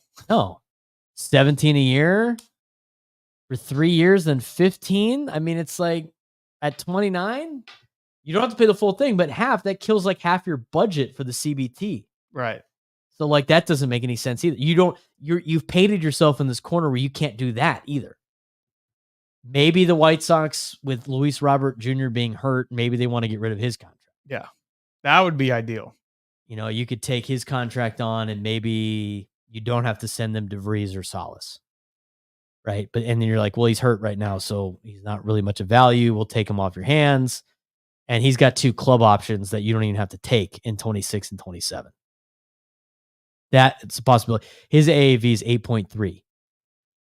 So just say roughly half of that is what you have to play. So you're up to, with all of those guys. I mean, if you bring him on with those 4 guys I mentioned, take Rooker out, I mean, you're pushing like $8 to $9 million in added salary where you have 10 to work with at the deadline. But after that, it's not like you need to go sign anybody else after the deadline. You're pretty much locked in.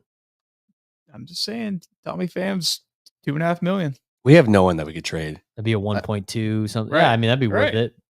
Is it worth it to the White Sox? Like, if you want XYZ, you got to give us Pham too. I think you need a haul for you to potentially get rid of one of those top two guys. Yeah. Maybe ask for Michael Kopech.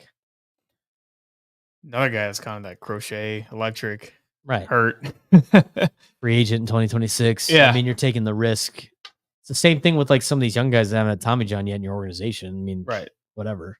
White Sox are a phenomenal case study over their last They went 5 from years. being like the team that They were like the Padres in the AL in like 2020. It was like, holy shit, this team is here. They're young. They got Tim Anderson was going to be the Tim face. Anderson was they the were face of all baseball. they had and- all of these dudes, right? They had Yeah. all of these. They had great pitching, young controllable pitching, young controllable players. It was supposed to be the Padres and the White Sox in proposed World Series, and they just went into the shitter so fast. in guys more ways get than hurt. one. Yeah. I mean, they lost their play-by-play guy. Yeah, even he They're- was like, I'm going to the division Yeah. rival, the Tigers, who haven't been worth anything in the last couple of years. How quickly things turn. I wanted to bring up one other topic. I mean, anything else you want to address with the Padres rumored trades with Crochet and everything? I think we squeezed the shit out of all of that. It was good stuff. Let's get a sweep, Will. That's all I want. You're That's all I want. not getting one until this That's a weekend. It's a sweep and a Coors Light. That's Get it. to watch your Rattlebacks play again, Will. Don't ever say that again. Your Rattleback. Are we still going to the game? Yes. Okay. My family's got tickets for Thursday. You guys want to do a doubleheader Thursday, Friday? I don't know You if gotta I can. work, don't you? I don't know if I can. Yeah, I'll keep you updated. I can do Friday, but But I it's don't so know if I annoying. can. My first time in 3 years since I've been at Petco. It's the stupid fucking Diamondbacks of all teams that could be playing. You know, The Diamondbacks. hey, if you're lucky, you might get Matt Waldron on the hill too. Who knows? probably Randy yeah. Vasquez. And we lose 5-0. No, Waldron's been pitching well. It'll be 1-0. Look, I'm He'll give happy. up a I'm happy for knuckleball Waldron. pump. Good for him. He's not giving up. Like that's what I want to see. I want to see fight. He just doesn't. He unfortunately never gets run support. In And These then guys starts. battle. Lineups punt when he pitches. So We just completed our trip to a bunch of different stadiums. You mentioned, Will, that you want to see every Major League Baseball stadium. Is that yeah, that's a true? goal. Eventually, I want to Just go to Major all League 30. Baseball, or like, is there any other bucket list sporting events or stadiums you want to go see? Like, why baseball? Is it more obtainable? Like, I think it was easier to well, go, a little more easier to casual, go. Yeah. instead of going on the NFL games. I'm dying on this hill. I like watching the NFL at home. I don't like So going to do I. games Big take. anymore. I That's a great gamble. take. I gamble way too much and have too much fantasy implications. I have to have 3 screens at once. I hate waiting in line to go to the bathroom. And a big part of it too is our team left. It sucks. I don't like. It's not Define easily hours. accessible. He's losing more and more of his attachment. It brings a smile to my face. He keeps coming to the light. No. He But is, no, you've lost a little bit each and every year. You've been a little bit less. no, but I've been offered to go to games, and I've seen, like, I saw the Chargers play in Arizona, and like I've seen other. It's just I like having access to whatever else because there's crazy shit that happens in the NFL every week. It's true. I know there's a finite amount of games, but I just don't like college football is different. Like I enjoy going to college football games. It's That's fun. It's a blast. It's a different energy. 5 hours long. It's okay. I don't mind it, but You can't go to 120 something. yeah, exactly. It's too hard. Yeah, but you can go. I mean, some of us one, sickos maybe probably could do two, solid games throughout the year, whether it's a bigger conference. So you picked Major League Baseball. Yeah, it's just How many stadiums have you been to? I have been to Petco, Chase Field, Coors Field, Dodger Stadium. Is it AT&T? What's the Giants? Stadium? It's Oracle Oracle. now, but yes. Oracle. That's attended. What else have I gone to? I mean, I've seen Arlington. I've seen the Ranger Stadium. That I've doesn't count. doesn't count. You got to go to a game there. Those are the only 5 places you've been to a game. I'm missing one. I can't think of it. You know, like in Florida or something? No, might have been like Northeast? the Midwest. Wrigley, Chicago. No, maybe 5. Yeah, 5. I've been to, obviously, Petco. You want to throw Qualcomm in there? I've been to Qualcomm. Been to Angel Stadium? Angels. There you go. Yeah, There you go, there's okay. you. Yeah, The Big A. In California, I've been to every stadium but Oakland. So San Diego, Anaheim, LA Dodgers, Giants. I've been to Colorado. Mm. I've been to Texas. The old one. The old I haven't one. been to the new one yet. Yankee Stadium? New? Great American Ballpark? Yeah, new Yankee Stadium. And Wrigley Field now. So I've been to 9. It's on. Which is pretty good. Yeah. So this last trip we went on, Cincinnati, Great American Ballpark, which was awesome, and Wrigley Field, also awesome. Kind of wanted to this kind of trip, like I'm at the age now where I'm old enough to, like, I can buy my own things, right? And it's like I feel less. You know, when you used to go and you felt bad when your parents would buy you like souvenirs and stuff like that, like, oh, I don't spend all this money, right? Every time we go somewhere. So now, like, Dan, I'm like, I'm gonna get something. So I got the bat at the Louisville bat thing, right? I got a Buffalo Trace t-shirt, Buffalo Trace. And I was like, well, I got to get something at these stadiums. So I decided to get a Cincinnati Reds Mr. Redleg shirt from 47 Brands, one of those like vintage, kind of like rustic looking shirts with the Red Legs guy on it, which is hilarious. I like the mascots are cool. And I was like, I really don't have a hatred or a love for the Reds in general. Like, it's just kind of like another team. And then I had this like debate with myself about the Cubs. I mean, I don't really like the Cubs. I think they got the bandwagon fans. They all hate Fernando for the steroid thing still, which is bullshit. Whatever. You got to go, who's Sammy Sosa? Oh, we don't talk about that. Okay, whatever. Okay. So I'm not really into the Cubs, but I was like, yeah, let's get a shirt. Yeah, it's where I got to be selective when I wear it. But it's like kind of vintage. Again, it looks like the mascot more so. It's got the bear on there with the old C. It's classic. And I was sitting there going like, and my brother went through and he got keychains every spot. And he went to Dodger Stadium. He went a little bit further, went to Chicago White Sox, St. Louis, Texas. And then his buddy lives in LA, so went to Dodger Stadium. He got a keychain at every spot. And I said, well, did you get a Dodgers one? And his response was, F no, of course not. I was like, well, good. I would never expect you to buy any Dodger stuff. So my question to you is, on your journey that you would like to do, now you can start this later. If you get a souvenir or a memento from these places, are there teams that you would never buy their stuff even as like a souvenir memento? If we're talking t-shirts or whatever you happen to collect, who are those teams? For any sport or just any for sport? Any sport? Like, let's start with baseball first. Obviously, Dodgers 1-1 pick overall. I would never buy a Dodgers. I would never buy anything Dodgers. The Dodgers are the only team I'd pick that I would not. You'd buy something for everything else. Yeah, like Giants. Yeah. I don't really care about the Rockies and Diamondbacks enough. Well, okay, so like my thing are hats, and I've like always like even as like a kid, I had a lot of hats. But I was like, I want to get a fitted of like every single team. I had almost every one too. So like I got like an orange Miami Marlins lid. I got like I have like a Minnesota Twins hat. Yeah, so it's like I think because I did it when I was young, it's like I'm just like numb to baseball hats now, where it's like Giants hat, sure. Red Sox hat, sure. Mm-hmm. This is the only one would be Dodgers for baseball. Football, it's a little bit of a different story. You're also a Cowboys fan, which makes it even more difficult. Right. But I mean, the Dodgers hat, keychain, shirt, whatever. Anything LA on it too. It's like, nope. Yeah, I'd be like, no. Dodgers definitely for me. I was on the fence with the Cubs. I don't mind the Rockies. Like, I know they're a pain in the Padres' ass, but it's one of those things where it's like it's the Padres' fault that they're a pain in our ass. It's not really the Rockies, right? Rockies are unproblematic. It's not like the Padres go out there and kick ass against the Rockies and like just like, these guys get us every time. It's like we always lay an egg against college. It's usually our fault every time, right? So I don't have any bad to say about the Rockies. Diamondbacks, I mean, they kind of bother me, but if I had like a Diamondbacks like classic shirt, like a purple and like a workout shirt. I'll rock it. Like, whatever. Dodgers for me, I would be really on the I don't know if I can get a Giants thing. I'm out on the Giants. I couldn't get the Giants. I couldn't get the St. Louis Cardinals. I couldn't get the Yankees. I'm kind of on the fence on the Yankees too. I didn't end up buying anything, but I do like the giveaway we got when we went there last year. I have like a little trinket from like a friend went to Yankee Stadium and brought me in. So that's because they're one of those classic teams. I hate to admit they are though. OG team, classic team. I think that's really it. Right? I mean, but others like I would never wear like Lakers, like the NBA. I would never wear the Lakers. I think they're the only ones I wouldn't. If we're staying with basketball, like Duke, I would never wear anything Duke related. No. Alabama football.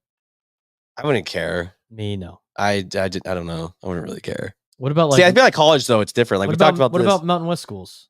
As an Aztec fan, or do you not have any rivals? What about a BYU shirt? BYU, there you go. Great one. BYU, I would not. UNLV. Boise State. I've had friends play there, so it's like okay, so yeah, so it's a little like connection. Utah State. No Utah. No, Nothing in Utah. Nothing in Utah. No Utes, no Yeah, bad vibes in Aggies, Utah. no No. Cougs. What about a no. Utah hockey jersey when they come out? Only if they're the Yetis. Utah hockey would be pretty sick. Okay. That'd be cool. Maybe when they're playing the Oilers, we can get you. Nobody else about like Colorado State, Air I Force. don't mind it. Yeah, CU's cool. I love Dion as much as Matt loves Dion. So, NFL, Raiders, Broncos, I would never wear. Every other Kansas City. Now, yeah, unfortunately, So the whole sucks. division. They were so.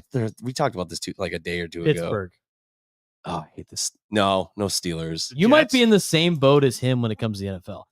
What about the Jets? I don't care. I mean, they beat us in the playoffs, but like that. Patriots. No. Or is it different now that Brady's not there? Yeah. Yes and no. I would not want to wear the Patriots, but yes, their shine, as you would say, it's not there. There's no luster. It's not there. It's They almost suck. like the Rocky situation where it's like it's not the Patriots' fault that they. It is beat the Patriots' Chargers. fault. It's Marlon the McCree's Patriots. fault. No. It's That's like it's the Padres' fault. Stop it. It's self-inflicted He's getting wounds. some more PTSD to Will. McCree.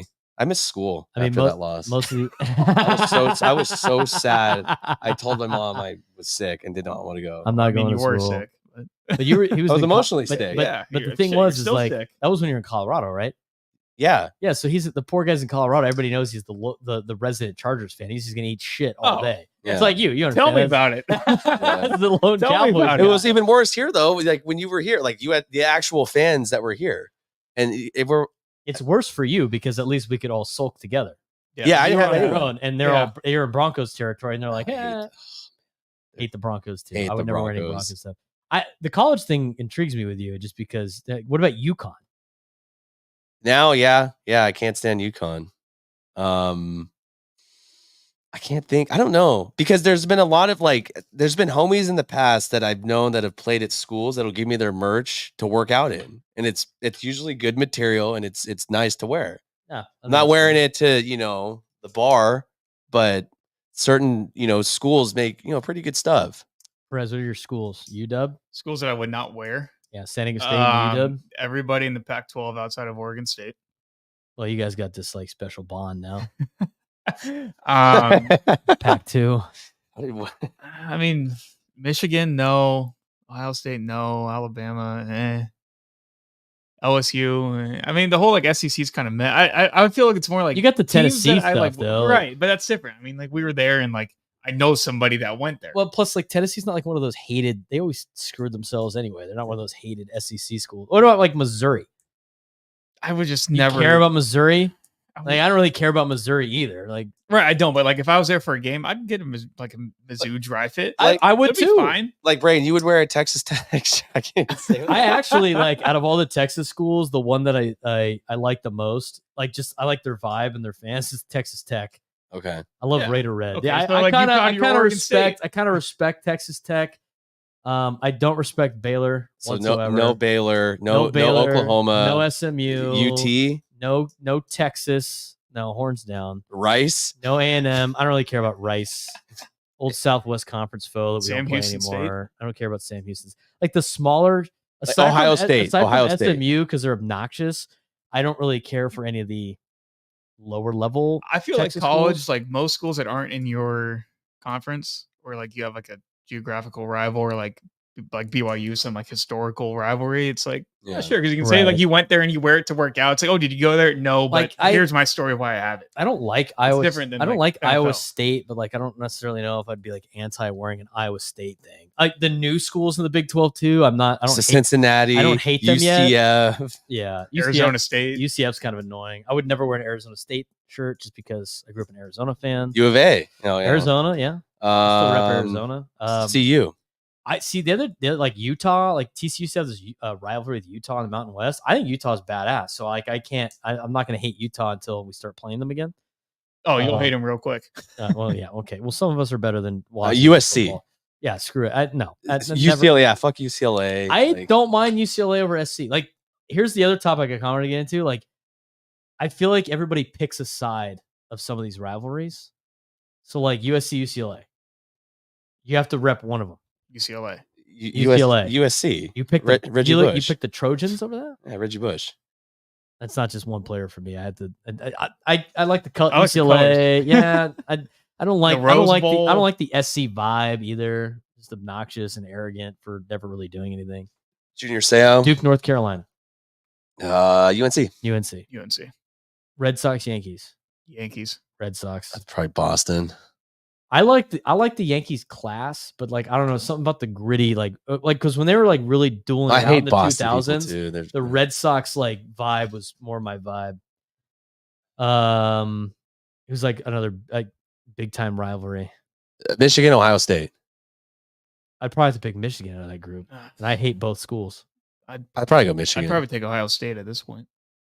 Like just because Michigan won more recently. Yeah. I hate Ohio State. Have you been to Ohio State? Well, game? that's the thing. You've seen Ohio State. We've been to Ohio exactly. State game. Actually, Ohio State. Yeah, I think I'd pick Ohio State. Oh yeah, get out of here. I take Penn State. You knew how annoying they changed were. my He was getting shit talked by Ohio State fans because I gave him a TCU polo or whatever. Oh yeah. And he immediately was like, "They're like, we're gonna whip that frog ass or whatever like that." And what did you say? I don't remember. Oh, probably something really heinous. It was the coach that. Oh, Zach Smith. Zach Smith. And he asked about Zach Smith. Like, whoa. They stopped talking smack to Will after that point. That was crazy. I've never seen Alabama, Auburn. Auburn. I know I just said I wouldn't take an Alabama shirt, but I've buddies that went to Alabama, so I'll take Alabama. Although it's fun to see him. You lose. seem pretty indifferent on that one. Yeah, but because it's funny because it's fun to see him lose and see him wallow, but like Texas I A&M. didn't throw a shirt on. A&M. It's the only time I'll do this. A&M. I'll take A&M. Oh, you guys are. We can wear some Johnny Football. You guys are jerseys. part of the Yeah. cult. Yeah. You say that now. Steven, You say that Barstool, now, and Scottsdale, then you run into the people that go to A&M. We'll go run into Johnny Football in Old Town. I'm disgusted by you guys on the A&M pick. I don't know. I think of Vince Young when I think of Texas. I think of Colt McCoy. Florida State.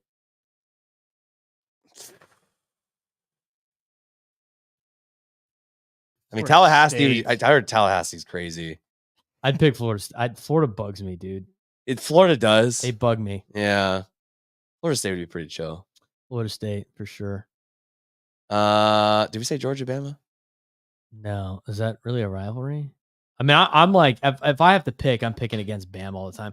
I almost went to Georgia for school, so I kind of like. I don't mind Georgia. I mean, they've come to the point now though where they've taken over for Bama, so it's like, all right, now they're the most hated team. But Lakers Celtics. Because I hate the Lakers. Piss off Tony. I hate the Lakers too, but I hate the Celtics. I know. But the thing is, it's like it's the lesser of two evils. At least that's tough because it's like I want to stick it to the East Coast. And Boston fans are obnoxious; they win all the time. Yeah. But also, like the Lakers win means like all LA fans are like happy, and that pisses me off too. That's a tough battle. Probably the Lakers. Like right now, if the Lakers have to play the Celtics in the finals for some odd reason, with how bad they've been, I'd probably pick the Lakers. Washington, Oregon for sure. Oregon, and I hate Oregon. Sweep here. I'm not even gonna ask the no brainer ones like Oregon State, Beavs, Ducks. This guy. You want to get your ass kicked? What the hell's wrong with you? All right, dude. Here we go. Here we go. Will Apple Cup. Guy's gonna jump out of his chair. Should I team with Matt here, or do I piss him off? Wazoo and take Wazoo and take Utah. Just remember who got you a cigar on Sunday. It's all right. We can do San Diego State BYU in a second. Jimmer for dead. God. The thing is like when you're on the spot, you're like blanking on like some of the biggest rivalries. I know we're missing like four of them. What about the boot? Arkansas and LSU. Good one. I'll take LSU. To hear. I'll take LSU. Yeah. I don't mind LSU if I had to like do my rankings for like schools. Arkansas has to be like one of the like states I would never want to visit. Like I have no idea. I heard it's pretty. You would say that. You would want to go Oklahoma State. Sooners. Why? I know straight or red, but I still think go Pokes. Why Oklahoma? Just a richer history, better players. The fact that they're 90-12 against Oklahoma State in football all the time. Yeah, probably. That's what it is. Texas, Oklahoma. Oklahoma. I've been picking Texas in that all the time recently because Texas would never be able to beat Oklahoma, and TCU was competing with Oklahoma for a Big 12 championship game, needed the L's as much as possible. This is the first year in the SEC, right? Yeah, and this is the first time they're not kicking off at 11 a.m. Oh, They're kicking anarchy. they're kicking off at 3:30 in the Texas heat of October. Oh, Man. Although 11 a.m. sucks too out there, but at the fair it's gonna be 3:30. well, I mean, there's nothing like tuning on Fox and hearing Gus calling the Red River rivalry, right? I mean, it's a part of the fabric. Missing it now in the SEC. College football traditions dying before our eyes. That's why I'm forgetting all these rivalry games. You don't see them anymore. How many? What are the big college basketball ones? By Duke, North Carolina. Oh, hold on. We forgot a big one. Stanford and Cal. I'd probably pick the tree. Probably Stanford. Yeah. Third ball. The whole Pac-12. It's like the Mountain West. Hey, what about the oil can? San Diego State, Fresno State. That's a rivalry. I'll take Fresno State. When you're at San Diego State, like, what was your biggest rival? Like, did you have like a rival like for football? Like, did you like get hyped up? Like, oh, we got the oil can this weekend against Fresno State. No, Yeah, it was anytime the Pac-12 rolled in. Anytime the Pac-12. Yeah, and that we makes more kicked the sense. shed. Cal, ASU, Stanford. We took care of business. Real powerhouses. At the bottom of the yeah. Pac-12 in football. No, I mean, how's it? Like, who am I going to get amped up over San Jose State? Like, no. Fresno State, dude, oil can. They're solid. Basketball's different because basketball's way different. It's like New Mexico. They're hard. I mean, that's a hard fought game Right. every year. I'm trying to look at some of like these rivalries, like just in the past. Here, I don't know why I didn't just do top rivalries in sports. I know that's what I happened to Google that. Like 10 great Chicago Bears and the Green Bay Packers. Packers.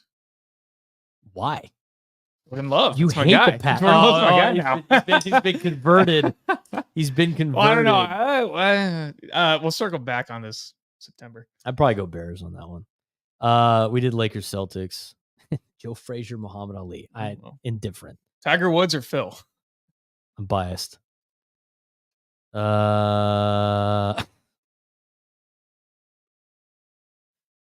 funny. Yeah, some of these are. It's lame. It's just like it's too. You gotta put like American sports or list of sports rivalries. Oh, Army Navy. Oh, Navy. Army. I have family in the Navy, so I'm going to choose Navy. I had family in the Army, but I'm from a naval town, so it's been kind of tough. We had a player that played for us at Army last year, so I was rooting for them. I don't know. I'm coming back and forth. I'd probably go Navy since we're in. I don't know. Chelsea Arsenal. No, thanks. I'll take another couple hours of sleep. Yeah, I'll pass on that deal. Some of these are just insane. Like, there's some big time cycling rivalries. Field hockey. Who you taking? India, Pakistan. Field hockey. Oh man. I'll take India, I guess. They're rivals in a lot of different things besides sports. Let me tell you, they have like golf, right? They have Tiger and Phil, USA, Europe. What about Arnold Palmer, Jack Nicklaus? Wow. You got a thought on that? You got any takes? Tom Watson, Gary McCord. What's your opinion on that? Tom or Gary? Tough one. I'll Hey, take Tom. tough. I'll take Tom on the sticks. Oklahoma State, Houston in golf. Brooks or Bryson? Man U versus Liverpool. Oh my God. Here you go, Will. Ridiculous. Here's one for you. Federer versus Nadal. Will. The Edmonton Oilers or the Calgary Flames? The battle for Oilers. Alberta. Oilers all day. All day. What about martial arts? Conor McGregor, Nate Diaz. Nate Diaz at this point. Dustin Poirier, Conor McGregor. Oh, wow. Wow, we're going Dustin deep. Poirier, the diamond. Oh my God. It's never like easy. The hell is a gridiron football? Was one of the topics. Notre Dame, USC. Oh God, I hate Notre Dame. That's Do you hate Notre Dame? That's a really yucky rivalry. I hate Where like Notre Dame. you'll like I will see that game on TV and it's just like hate watching both of them. Man. I just love betting on them. Like that's like if the Eagles and the Chargers got together. I'm like, I hope both these teams fucking lose or You'd probably cheer ball for the game Chargers. goes like 3-0. All right, well, let's rip through the top 25 best college football rivalries. Michigan, Ohio State. I said Michigan. Bucks. Buckeyes. Alabama, Auburn. Alabama Auburn. for this one. Auburn, Army, Navy, Navy. Army. Oklahoma, Texas, Boomer Sooner. Texas, fight. Boomer. Those are lame. USC, Notre Dame. SC. Fighting Irish, I guess. I'm going SC, dude. I dislike Notre Dame that much. Florida, Georgia, world's largest outdoor cocktail party. Georgia. I'll take the Gators. I'd go Georgia too. What's your reasoning on the Gators? You just picking random teams now to win, or like who are you rooting for in these? Whoever wins me money. Probably. I don't know. This is also going back to like if you had to wear one of the shirts, which shirt are you wearing? Yeah. Definitely. I don't like their colors. I would prefer, I guess, Georgia. All right. Well, that's good. USC, UCLA. We already went over that. UCLA for us too, and you picked SC. Florida State, Miami. Ooh, Miami. Florida State. Yeah, Tallahassee. It's all about the U. What about the Egg Bowl? Ooh. Ole Miss, Mississippi State. State. Come Dak on. Prescott guy Hail over State. here. I actually have the Mississippi State shirt. Of course you do, for Mike Leach and That's Dak right. Prescott, even though they weren't there at the same time. I could care less. Ole Miss. Hotty Toddy, sure. Hotty toddy. Florida State, Florida. Already went. Florida State. Harvard, Yale. Neither. Oh, Harvard. I think I'd take Yale. I'd probably take Yale. Clemson, South Carolina. Taking the Cox, you're taking Dabo. Just more teams that you could care less about. I'll take the Cox. Yeah, Cox money line. Let's take them. I'll take Clemson so I can go against the SEC. Oklahoma, Oklahoma State. We both picked Oklahoma State. You picked Oklahoma. How about the backyard brawl? Pitt, West Virginia. Eat shit, Pitt. West Virginia. I told all Mike the to way. cover his ears on this answer. West Virginia all the way. West Virginia. Did you pick? Yeah, West Virginia. No, we're all in West Virginia. Yeah, we're all on fighting Pat McAfee's. Cal, Stanford. Stanford. The tree. Texas, A&M. A&M. A&M. Texas. Oregon State. Oregon Ducks. State. Beavs. BYU, Utah. Oh, I'm God. I'm taking the Utes every I'm time. taking the Utes. Can I poison myself? You have to wear one of the shirts. I would prefer the Utes over BYU any day. Tennessee, Alabama. Tennessee. Balls. I'll take Bama. Roll Tide. This guy. Michigan State. Sparty. Michigan, Ann Arbor. Here's one that nobody cares about. Row the boat, Minnesota. Or Bucky the Badger with Wisconsin. Oh, Wisco. I'm doing Minnesota. I'll go Wisconsin. I dislike Wisconsin. Michigan, Notre Dame. Or Vomit. Notre Dame. Hail to the victors. Notre Dame. I can't root for Notre Dame anything. Georgia Tech. Georgia Tech. Georgia Because Tech. Why not? You got to root for chaos. Lafayette, Lehigh, Perez. Wow. They 17 miles apart. Lehigh. Actually, Lafayette, because that's where General Booty is, right? Yeah. I'll Go Lafayette. Auburn, Georgia. I'll take War Eagle. War Damn Damn Eagle. 100 miles of hate. Mid Tennessee State or West Tops. Kentucky. I'll take the West The Kentucky Tops. Tops. I'll take Big Red. We've gone on with that one long enough. We got to get to the Padre game. He's Matt Perez. That's Will Galvez. I'm Braden Soprenet. Little extra podcast with Will in studio. We'll see you guys next week. Peace.